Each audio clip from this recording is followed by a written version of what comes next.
दोस्तों, स्वागत है आपका कृषि विज्ञान क्लासेस यूट्यूब चैनल पर। दोस्तों, हम चर्चा कर रहे थे बीएससी एग्रीकल्चर थर्ड सेमेस्टर में entrepreneurship development and business communication subject की, और इस सब्जेक्ट में हमने काफी टॉपिक पर चर्चा कर ली है और आज हम एक नए और मजेदार टॉपिक पर चर्चा करने वाले हैं।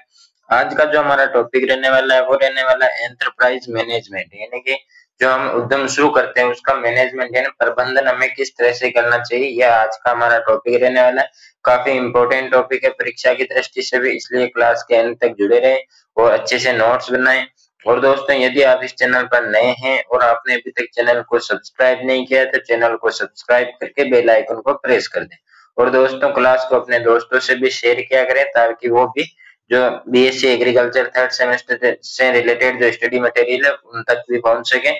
तो चलिए बिना किसी देरी के हम आज की क्लास शुरू करते हैं। आज का जो हमारा टॉपिक रहेगा वो रहेगा उद्यम प्रबंधन यानी उत्पादन का प्रबंधन। मीनिंग जो हम प्रोडक्शन करते हैं, प्रोडक्शन मैनेजमेंट की बात करते हैं कि सबसे पहले की बात करें कि जो उत्पादन प्रबंधन का अर्थ क्या है। कि उत्पादन प्रबंधन का अर्थ है किसी उद्यम की उत्पादन गतिविधि की योजना बनाना, उन्हें संगठित करना और उनका निर्देशन करना और नियंत्रित करना। यानी कि जो हम उद्यम शुरू करते हैं, जो हम एंटरप्राइज शुरू करते हैं, एंटरप्रेन्योर, उसमें जो हम उत्पादन बनाते हैं उसकी गतिविधि की योजना बनाना, उसे जो भी उसमें जो संसाधन या जो भी उसमें कच्चा मटेरियल जो लगता है उसे संगठित करना, उसे निर्देशन करना और उस पर उसका नियंत्रण करना ही क्या है कि जो प्रोडक्शन मैनेजमेंट का अर्थ है। और इसका मुख्य उद्देश्य क्या है कि कच्चे माल को कुशलता और आर्थिक रूप से तैयार उत्पाद में बदलना, यानी कि जो कच्चा माल होता है उसे कुछ आर्थिक या कुशलता पूर्वक उसे एक जो उपयोगी उत्पाद में बदलना की क्रिया ही जो प्रोडक्शन मैनेजमेंट कहलाता है, जो उत्पादन प्रबंधन कहलाता है। फिर बात करते हैं प्रोडक्ट यानी उत्पाद की बात करेंगे। उत्पाद वह वस्तु या सेवा होती है जिसे बाजार में ग्राहक की आवश्यकता या इच्छा को पूरा करने के लिए प्रस्तुत किया जाता है। यानी उत्पाद क्या होता है कि जो प्रोडक्ट होता है वो क्या होता है कि जो बाजार में जो ग्राहक की जो मांग होती है, ग्राहक की मांग की आवश्यकता के अनुसार जो उसकी मांग होती है वो उसे मिलता है तो उसे प्रोडक्ट कहा जाता है। इच्छा को पूरा करने के लिए जो प्रस्तुत किया जाता है उसे प्रोडक्ट या उत्पाद कहते हैं। उत्पाद मूर्त यानी भौतिक वस्तु भी होती है या अमूर्त सेवाएं हो सकती है, जैसे कि जो अमूर्त सेवाएं क्या होती है, जैसे कि मोबाइल ऐप हो गया, कृषि सलाह हो गई सेवा। और जो भौतिक वस्तु क्या होती है, खाद, कीटनाशक, कृषि उपकरण, ये सब होते हैं उत्पाद मूर्त। और अमूर्त का मतलब होता है जो सेवाएं होती है जैसे मोबाइल ऐप वगैरह, जो कृषि सलाह सेवा वगैरह जो होती है वो होती है। फिर आता है लेवल्स ऑफ प्रोडक्ट यानी कि उत्पाद के स्तर। उत्पाद के स्तर की बात करें, प्रत्येक उत्पाद के 3 मूल स्तर होते हैं, मुख्य, वास्तविक और विस्तारित। ये तीनों कोई नाम आपको याद रखने, मुख्य, वास्तविक और विस्तारित, क्योंकि ये आपसे पूछे जा सकते हैं कि उत्पाद के स्तर कितने होते हैं, नाम बताइए। तो नाम होंगे मुख्य, वास्तविक, विस्तारित। जिसमें सबसे पहले हम पढ़ते हैं मुख्य उत्पाद यानी कि जो कोर प्रोडक्ट होता है, ये वह मूल लाभ या उपयोगिता होती है जिसे ग्राहक चाहता है। जैसे कि किसान ट्रैक्टर इसलिए खरीदता है क्योंकि वह खेती को आसान बनाना चाहता है। यानी कि जो मुख्य उत्पाद होता है, जैसे कि किसान है, किसान को खेती करने के लिए ट्रैक्टर चाहिए, तो ट्रैक्टर क्या हो गया, इसका मुख्य उत्पाद हो गया, कोर प्रोडक्ट हो गया। वास्तविक उत्पाद क्या होता है, जो एक्चुअल प्रोडक्ट जो होता है वो होता है, इसमें उत्पाद की डिजाइन, ब्रांड, विशेषता, गुणवत्ता और पैकेजिंग शामिल होती है। यानी कि किसान को ट्रैक्टर चाहिए खेती के लिए, तो ट्रैक्टर तो इसका हो गया मुख्य उत्पाद, लेकिन ट्रैक्टर जो है उसकी विशेषता क्या है, वो किस ब्रांड नेम क्या है, क्या डिजाइन है उसकी, वो सब जो होता है वो होता है वास्तविक उत्पाद। और तीसरा जो आता है विस्तारित, यानी कि जो सोनालिका ट्रैक्टर की ताकत, मॉडल नंबर और टायर साइज आदि जो होते हैं वो होते हैं वास्तविक। और फिर आता है विस्तारित उत्पाद, यानी कि जो ये वास्तविक उत्पाद के साथ दी जाने वाली अतिरिक्त सेवाएं या लाभ होती है, जैसे कि वारंटी, इंस्टॉलेशन, होम डिलीवरी, मुफ्त सर्विसिंग। यानी कि जो किसान को ट्रैक्टर चाहिए ये तो होगी इसकी मुख्य जो उत्पाद होता है वो। दूसरा, उसमें किसान को कौन से ब्रांड का ट्रैक्टर चाहिए, उसकी क्या क्या विशेषताएं होती है, कौन सा मॉडल होना चाहिए, ये सब होते हैं वास्तविक उत्पाद। फिर बात करेंगे जो उसकी मुफ्त सर्विसिंग हो गई, होम डिलीवरी वगैरह, उसकी जो वारंटी है, जैसे हम कोई वस्तु लाते हैं तो उसकी कोई वारंटी गारंटी आती है, वो की जो होती है वो होती है विस्तारित उत्पाद। ये तीन इसके जो उत्पाद के स्तर होते हैं, मुख्य उत्पाद, वास्तविक उत्पाद और विस्तारित उत्पाद। इन तीनों के नाम आपको याद रखने हैं और क्या होते हैं वो भी आपको याद रखना है। फिर आता है उत्पाद मिश्रण यानी प्रोडक्ट मिक्स। उत्पाद मिश्रण वह पूरी श्रृंखला है जो किसी व्यवसाय द्वारा बाजार में दी जाती है। ये उत्पाद लाइनों की चौड़ाई, गहराई और विविधता को दर्शाता है। एक अच्छी तरह से नियोजित उत्पाद मिश्रण विभिन्न प्रकार के ग्राहकों को संतुष्ट करता है और बाजार में हिस्सेदारी बढ़ाता है। यानी कि जो उत्पाद मिश्रण जो होता है वो क्या होता है, ये एक पूरी श्रृंखला होती है जो किसी व्यवसाय द्वारा बाजार में दी जाती है, यानी कि किसी बिजनेस द्वारा ये बाजार में दी जाती है। और इससे क्या होता है, विविधता को भी दर्शाता है। और अगला आता है गुणवत्ता नियंत्रण यानी क्वालिटी कंट्रोल। गुणवत्ता नियंत्रण वह प्रणाली है जो सुनिश्चित करती है कि उत्पाद अपेक्षित प्रदर्शन और सुरक्षा मानकों को पूरा करे। ये उत्पादन की स्थिरता बनाए रखने, ग्राहकों का विश्वास जीतने में मदद करता है। यानी कि जो गुणवत्ता होती है, जो यानी कि जो क्वालिटी कैसी होती है, जब आप उत्पाद बनाते हैं उसकी क्वालिटी कैसी होनी चाहिए। यदि अच्छी क्वालिटी का जो आप उत्पाद बनाते हैं तो उससे क्या होता है कि जो ग्राहक होता है वह संतुष्ट होगा, उसको उस ग्राहक का आपके प्रति विश्वास जीतने में भी मदद होगी। इससे क्या होता है कि जो ग्राहक होते हैं वो जुड़े रहते हैं। और गुणवत्ता नियंत्रण के उद्देश्य क्या है, यानी ऑब्जेक्टिव्स की बात करेंगे, ऑब्जेक्टिव्स ऑफ क्वालिटी कंट्रोल की बात करें, ये सुनिश्चित करने की उत्पाद में कोई दोष न हो। यानी कि जो उत्पाद हम बनाते हैं, जो प्रोडक्ट होता है वो उसमें कोई भी कमी ना हो, ये तय करता है। कौन करता है, जो क्वालिटी कंट्रोल होता है वह। उत्पाद को ग्राहक की अपेक्षाओं के अनुसार बनाना, यानी कि जैसा उत्पाद, जो जैसा प्रोडक्ट ग्राहकों को चाहिए वैसा ही प्रोडक्ट बनाना। अपव्यय को कम करना और कार्य क्षमता बढ़ाना, यानी कि जो कार्य क्षमता होती है, जैसे कि जो कोई ट्रैक्टर ले रहे हैं तो उसकी जो कार्य क्षमता होती है उसको, उसकी क्वालिटी में सुधार करना।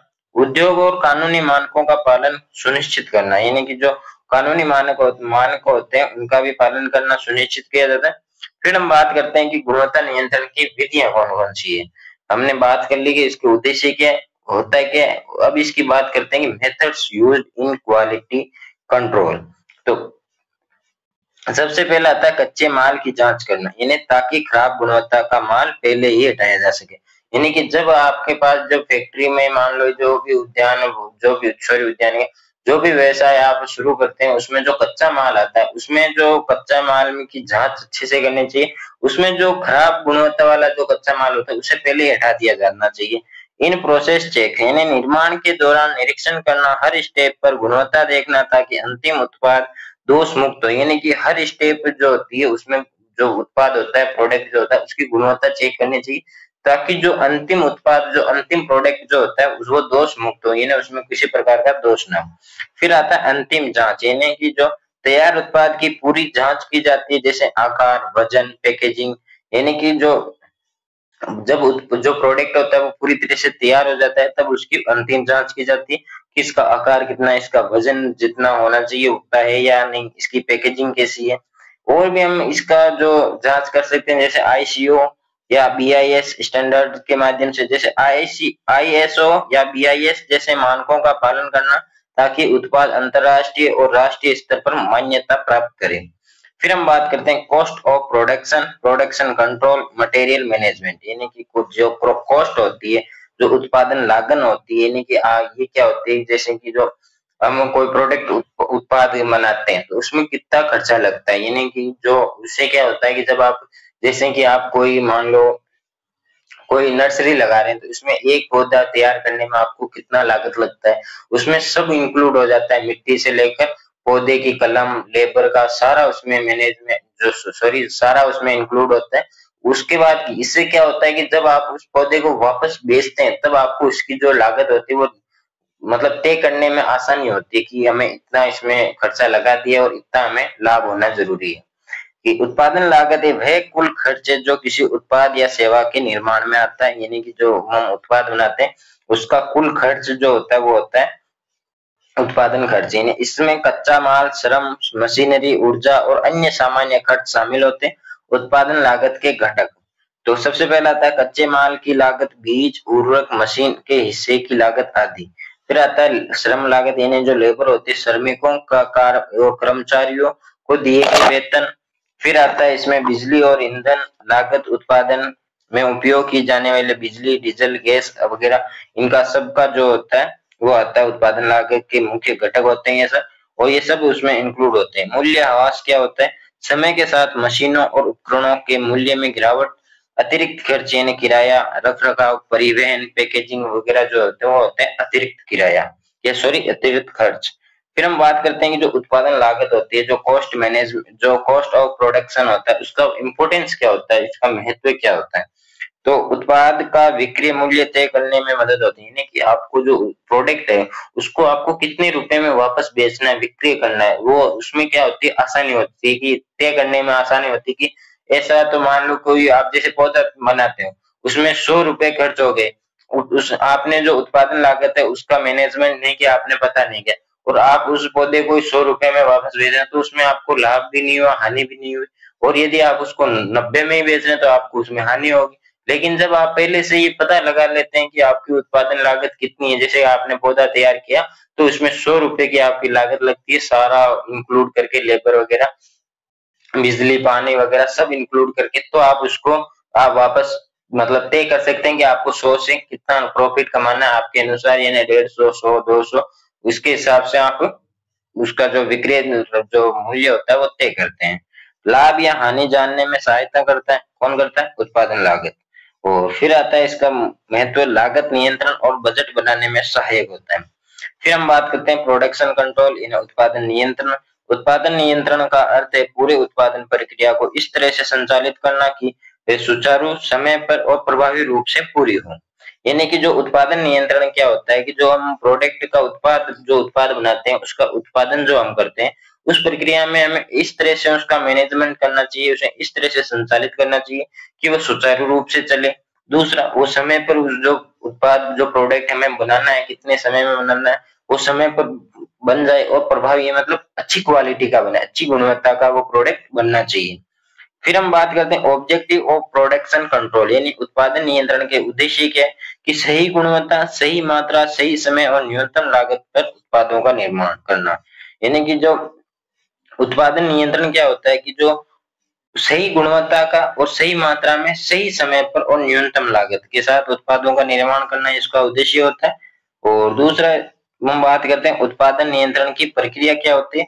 सबसे पहला होता है उत्पादन योजना, यानी कि आपको क्या बनाना है, कब बनाना है, कितना बनाना है और क्या, ये तय करना होता है। यानी कि आप जैसे कोई व्यवसाय शुरू करते हैं, आपने सब उसका पंजीकरण वगैरह सब आपके एकदम रेडी है, तो आप बाद में उसका जो उत्पाद बनाते हैं, प्रोडक्ट बनाते हैं, तो उसका उत्पादन का नियंत्रण किस तरह से करना चाहिए। तो उसकी पहली स्टेप जो आती है वो आती है कि आपको बनाना क्या है, यानी कि उत्पादन योजना में आपको क्या बनाना है, कब तक बनाना है या कब बनाना है, और कितनी मतलब जो क्वांटिटी कितनी रखनी है, यानी कि कितनी मात्रा में उसको बनाना है, ये आपको पहले तय करना है। रूटिंग, यानी कि उत्पादन प्रक्रिया को या क्रम तय करना, यानी कि जो स्टेप बाय स्टेप उत्पाद बनाना है, यानी कि जो रूटिंग तय करनी है, यानी आपको उत्पादन की प्रक्रिया तय करनी है, क्रम बनाना है। फिर आता है शेड्यूलिंग, यानी प्रत्येक कार्य के लिए समय तय करना है, यानी कि ऐसा नहीं है कि बिना समय को जब समय मिला कोई भी उत्पाद बना रहे हो, प्रोडक्ट, ऐसा नहीं होना चाहिए। एक समय होना चाहिए कि इतने इतने से इतने इतने बजे से इतने बजे तक ये काम करना है, इतने बजे से इतने बजे तक ये काम करना है, ऐसा शेड्यूल होना चाहिए। फिर आता है डिस्पैचिंग, यानी कि योजना के अनुसार उत्पादन शुरू करने का आदेश देना है आपको। ये हो गए इसके 4 स्टेप। पांचवा इसका स्टेप आता है फॉलो अप, यानी कि प्रगति की निगरानी करना और आवश्यकता होने पर सुधार करना, यानी कि लास्ट जो इसका स्टेप आता है वो होता है फॉलो अप, यानी फॉलो करना। आपने आदेश दे दिया, सारी जो स्टेप है वो बना ली, अब इसको फॉलो करना है और समय समय पर आपको इसकी जांच भी करनी है, और कोई आवश्यकता होती है तो इसमें सुधार भी करना होता है। फिर हम बात करते हैं उत्पादन नियंत्रण का महत्व क्या है, इंपोर्टेंस ऑफ प्रोडक्शन कंट्रोल। तो उत्पादों की समय पर डिलीवरी सुनिश्चित करें, लागत और देरी को कम करता है, उत्पाद की गुणवत्ता और कार्य कुशलता को बेहतर बनाते हैं, यानी कि जो भी आप जो उत्पाद बनाते हैं उसकी जो डिलीवरी होती है वो सुनिश्चित करनी चाहिए आपको, लागत और जो देरी होती है उसको कम करना चाहिए, उत्पादन की जो गुणवत्ता होती है और कार्य कुशलता होती है उसको बेहतर बनाता है। कौन बनाता है? तो ये बनाता है जो प्रोडक्शन कंट्रोल होता है, जो उत्पादन नियंत्रण होता है वो। फिर अगला आता है मटेरियल मैनेजमेंट, यानी सामग्री प्रबंधन।